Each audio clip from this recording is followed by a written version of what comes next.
এরম ধরো কিরবেন না, তুই বোঝো না কিছু, তুই বোঝো না কিছু, তুই বোঝো না কিছু, তুই বোঝো না, তো তোর কি সমস্যা তোর, তোরা বোঝো না? হ্যাঁ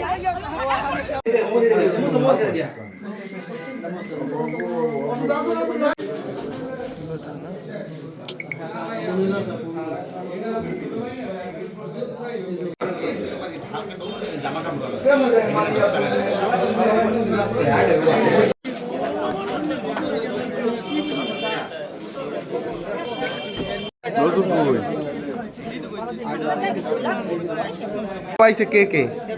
সিদ্দিক আর জায়গাটা সিদ্দিক কি না শাওন শাওন শাওন দে ফোনারে কো ফোনারো কো শাওন আর সিদ্দিক ভাই এই যে রোগীরা আসছে, এটা কি অবস্থা আপনি পেয়েছেন? কতজন আসছে এবং তাদের পরিস্থিতি কি? আমি এখানে যে আপনার ডক্টর হিসেবে আমি দেখলাম যে আমাদের এমার্জেন্সিতে বর্তমানে আপনার হচ্ছে এই যে মারামারি রোগী 5 জন আসলো। তা 5 জনের মধ্যে আপনার হচ্ছে সাফিয়া বেগমের অবস্থা বেশি খারাপ, অত্যন্ত খারাপ। কারণ ওনার দেখলাম যে আপনার হচ্ছে যে এখানে আপনার হচ্ছে ইনসি স্টোন আছে এবং এটা খুবই গভীর। এটার জন্য আমরা আসলে একে শেরে বাংলা মেডিকেলে রেফার করা হয়েছে। আর বাকি প্রত্যেকেরই দেখলাম যে আপনার কোপ আছে এবং এগুলো সব হচ্ছে ইনসিস্ট লুকিং গো। তো আমরা বাকিদেরকে আপনার এর মধ্যে আরেকজন আছে আপনার হচ্ছে নজরুল ইসলাম, সরি নজরুল না, আউয়াল হোসেন, ওনাকে আমরা ভর্তি দিয়েছি হাসপাতালে। ওনাকে রাখার মতো মোটামুটি আছে। আর বাকি 3 জনকে আমরা আউটডোর চিকিৎসা দিয়ে আমরা এখান থেকে এমার্জেন্সি চিকিৎসা দিয়ে আমরা তাকে বিদায় দিচ্ছি এবং যার যার এখানে আপনার বর্তমানে আপনার স্টিচ লাগবে ওইগুলো আমরা দিয়ে দিচ্ছি।